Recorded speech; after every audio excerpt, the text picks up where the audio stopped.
अस्सलाम students, chapter 1 हम लोग पढ़ रहे हैं फंडामेंटल्स ऑफ केमिस्ट्री। इसमें आज हम लोगों ने टॉपिक पढ़ना है बेसिक डेफिनेशन। बेसिक डेफिनेशंस में से कुछ हम लोग आज स्टडी करेंगे। मेन चीज़ सबसे पहले जो हम लोगों ने पढ़ना है वो है क्लासिफिकेशन ऑफ मैटर। तो मैटर हम लोगों ने पढ़ लिया क्या है, ऐसी चीज़ जिसका मैस है और क्या करती है, जगह घेरती है, उसको हम क्या कहते हैं, वो क्या है, मैटर है। अब मैटर की हम लोगों ने स्टडी करनी है तो सबसे पहले हम मैटर की क्या देख लेंगे, क्लासिफिकेशन देख लेंगे। तो मैटर क्या है, हमारे पास कोई भी नॉन लिविंग थिंग है हमारे पास जिसका कोई ना कोई मैस है और वो स्पेस ऑक्यूपाई करती है, उसको हम नाम दे देंगे मैटर का। तो मैटर को दो हिस्सों में डिवाइड किया गया है, homogeneous mixture and heterogeneous mixture.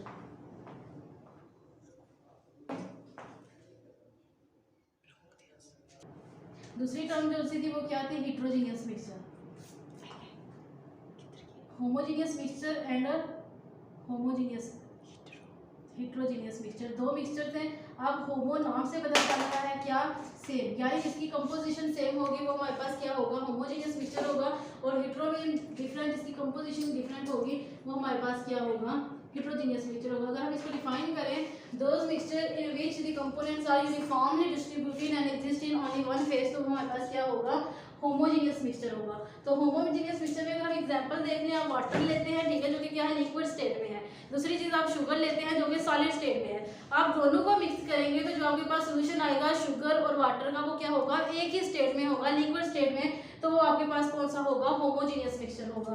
जबकि जो हेटेरोजेनियस मिक्सचर है, इसलिए अगर आप एग्जांपल देख लें, वाटर ले लें और सैंड ले लें, दोनों को आप मिक्स करें तो दोनों डिफरेंट फेजेस में एग्जिस्ट करेंगे। एक सॉलिड स्टेट में बेशक मिक्स कर लिया, उसके बाद भी डिफरेंट फेजेस में होंगे, एक सॉलिड में एक लिक्विड में। तो ऐसे सॉल्यूशंस आपके पास मिक्सचर्स क्या होंगे, हेटेरोजेनियस मिक्सचर होंगे। तो होमोजेनियस मिक्सचर की अगर हम बात करें, नेक्स्ट ये फर्दर डिवाइड होता है into elements and compounds. Substance भी हम इसको कहते हैं, जो डिवाइड होता है further into elements and compounds. अब एलिमेंट्स जो से हैं ये डिवाइड होते हैं, सेम एटम से मिलके बने होते हैं, यानी ये एटम्स पे कंसिस्ट कर रहे हैं। और एटम्स जो हैं वो नेक्स्ट, इसको अगर हम फर्दर देखें तो इलेक्ट्रॉन, प्रोटॉन और न्यूट्रॉन पे कंसिस्ट कर रहे हैं। तो ये क्लासिफिकेशन आ जाती है मैटर की। सबसे पहले ये डिवाइड होगा होमोजेनियस और हेटेरोजेनियस मिक्सचर में। हेटेरोजेनियस मिक्सचर जो है जिसकी कंपोजिशन डिफरेंट है, होमोजेनियस जिसकी मिक्सचर क्या है, सेम है, वो आपके पास होमोजेनियस मिक्सचर होगा। इसको हम दूसरा नाम दे देते हैं, ये क्या है, सब्सटेंसेस हैं। सब्सटेंसेस हम कहते हैं प्योर सब्स, कोई भी चीज जो प्योर है वो आपके पास क्या है, सब्सटेंसेस हैं। फर्दर ये डिवाइड होते हैं इनटू एलिमेंट्स एंड कंपाउंड्स।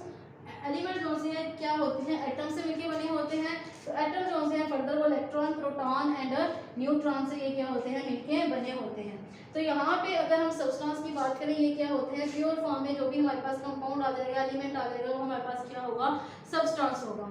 तो नेक्स्ट इसकी अगर हम क्लासिफिकेशन देखें जो हम लोगों ने पढ़नी है, इसमें एलिमेंट पढ़ना है। तो एलिमेंट हमारे पास क्या है, ये सब्सटेंसेस होते हैं, सेम टाइप ऑफ एटम से मिलके बने होते हैं और ये इनको फर्दर ब्रेक डाउन नहीं किया जा सकता। तो ये आपके पास क्या आ जाते हैं, एलिमेंट्स आ जाते हैं। यानी दो substances which are made up of same type of atoms and can not be further decomposed are known as elements. तो ये हमारे पास क्या आ जाते हैं, एलिमेंट्स आ जाते हैं। एलिमेंट्स की जो फर्स्ट टर्म थी वो 1661 में यूज की थी, रॉबर्ट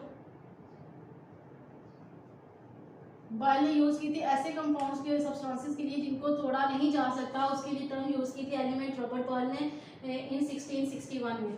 टोटल जो अगर हम एग्जांपल देख लें, कार्बन के जब एटम्स सेम मिलेंगे तो हमारे पास कार्बन एलिमेंट बनेगा। हाइड्रोजन के एटम्स क्या है वो मिलेंगे तो हमारे पास क्या बनेगा, कार्बन एलिमेंट, हाइड्रोजन एलिमेंट। इसके अलावा आपके पास आ जाता है सोडियम की मेटल्स जब आपस में मिलेंगी तो क्या होगा, सोडियम एलिमेंट होगा। तो ये जो हमारे पास जो पीरियोडिक टेबल में है सारे के सारे किस फॉर्म में एग्जिस्ट करते हैं, एलिमेंट की फॉर्म में एग्जिस्ट करते हैं। सिवाय ग्रुप 18 के एलिमेंट्स के, जितने भी वो एटम्स की फॉर्म में एग्जिस्ट करते हैं, बाकी जितने हैं वो सारे के सारे एलिमेंट्स की फॉर्म में एग्जिस्ट करते हैं। तो टोटल हमारे पास जो एलिमेंट्स हैं वो कितने हैं, 118 है, जिनमें से 92 क्या हैं, वो नेचुरली एग्जिस्ट करते हैं, जबकि 26 जो से हैं वो क्या है, लेबोरेटरी सिंथेसाइज है, जिनको खुद प्रिपेयर किया गया है इन लेबोरेटरी में। नेक्स्ट आ जाती है क्लासिफिकेशन ऑफ एलिमेंट्स। एलिमेंट्स को क्लासिफाई किया गया है next into 3 categories, metals, non metals and non metals. के पीरियोडिक टेबल में जो 118 एलिमेंट्स हैं इनको डिवाइड कर दिया गया है मेटल्स, नॉन मेटल्स और मेटलाइट्स में। तो मेटल्स क्या है, जितनी भी सॉलिड सरफेसेस, शाइनी जिनकी सरफेस है और वो क्या करते हैं, good conductor of heat and electricity हैं, वो सारे के सारे किस कैटेगरी में आ जाते हैं, मेटल्स में आ जाते हैं। तो इनको हम क्या नाम दे देते हैं, ये क्या है, मेटल्स हैं। इसकी अगर एग्जांपल हम देख लें, सोडियम है, एल्यूमिनियम है, उसके अलावा आपके पास आ जाती है सिल्वर मेटल है। ये सारी की सारी क्या है, मेटल्स में आ जाते हैं। और पीरियोडिक टेबल में जो 80% एलिमेंट्स हैं वो क्या हैं, मेटल्स हैं। नेक्स्ट आ जाती है हमारे पास नॉन मेटल्स। नॉन मेटल्स क्या है, ऑल 3 स्टेट में एग्जिस्ट करती हैं, सॉलिड, लिक्विड एंड गैस में। इनकी सर्फेसिस क्या होती है, डल होती है, और ये क्या है, bad conductor of heat and electricity है। अगर इसकी एग्जांपल की हम बात करें, हमारे पास राइट साइड में पीरियोडिक टेबल में जितने एलिमेंट्स मौजूद हैं वो क्या है, नॉन मेटल है। जिसमें क्लोरीन आ जाता है जो कि किस फॉर्म में एग्जिस्ट करता है, गैसियस स्टेट में। ब्रोमीन जो कि किस स्टेट में एग्जिस्ट करता है, लिक्विड स्टेट में। और आयोडीन है, सल्फर है, फास्फोरस है, ये सारे के सारे किस फॉर्म में एग्जिस्ट करते हैं, सॉलिड की फॉर्म में एग्जिस्ट करते हैं। तो ये सेकंड कैटेगरी हमारे पास आ गई नॉन मेटल्स की। लास्ट कैटेगरी है मेटलाइज्ड। पीरियोडिक टेबल में सेंटर में जो एलिमेंट्स मौजूद हैं उनकी प्रॉपर्टीज रिजेंबल करती हैं both metals and non metals से। तो इन एलिमेंट्स को नाम दिया गया किसका, मेटलाइज्ड का, यानी रिजेंबल करेंगे both metals and non metals की प्रॉपर्टी से। तो इसको हम नाम दे देंगे कि ये क्या है, मेटलाइड्स हैं। इसमें एग्जांपल आ जाती है आपके पास टीन की एग्जांपल आ जाती है।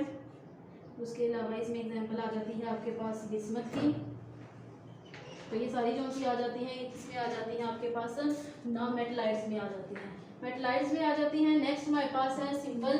अब सिंबल क्या है, किसी भी चीज़ को रिप्रेजेंट करने के लिए जो सिंपल वर्ड्स यूज़ किए जाते हैं उसको हम नाम देते हैं सिंबल का। जैसे आपके पास कोई, आप यूनिवर्सिटी की एग्जांपल ले लें, आपके पास ये मीरपुर की यूनिवर्सिटी है, Mirpur university of science and technology. Mirpur Azad Kashmir पूरा नाम है, लेकिन इसको जो डिनोट किया जाता है इसके फर्स्ट जो लेटर्स हैं उन्हीं को कैपिटल फॉर्म में लिखा जाता है MUST, मस्ट। तो ये जो एब्रीविएशन यूज़ की गई है इसको हम नाम देते हैं, ये क्या है, उसके सिंबल है। तो इसी तरह क्या है, एलिमेंट्स को क्या किया जाता है, यूज़ किया जाता है टू रिप्रेजेंट, उनको यूज़ किया जाता है, लेटर्स को यूज़ किया जाता है टू रिप्रेजेंट एलिमेंट्स। तो इसको हम क्या नाम देते हैं, सिंबल का नाम देते हैं। जैसे आपके पास यूनिवर्सिटी ऑफ गुजरात है, उसको रिप्रेजेंट करने के लिए कौन सी टर्म यूज़ की जाती है, UOG।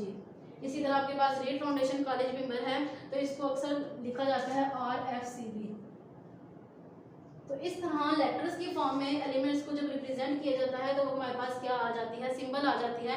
तो short hand notation to represent the elements in terms of symbol, ठीक है। तो इसमें हमारे पास जो पीरियोडिक टेबल में एलिमेंट्स मौजूद हैं, कार्बन को देख लें तो इसको रिप्रेजेंट किया जाता है in the form of C, nitrogen को N, ऑक्सीजन को O से रिप्रेजेंट किया जाता है, कार्बन का फर्स्ट लेटर, क्लोरीन के फर्स्ट लेटर और साथ में थर्ड लेटर CL से।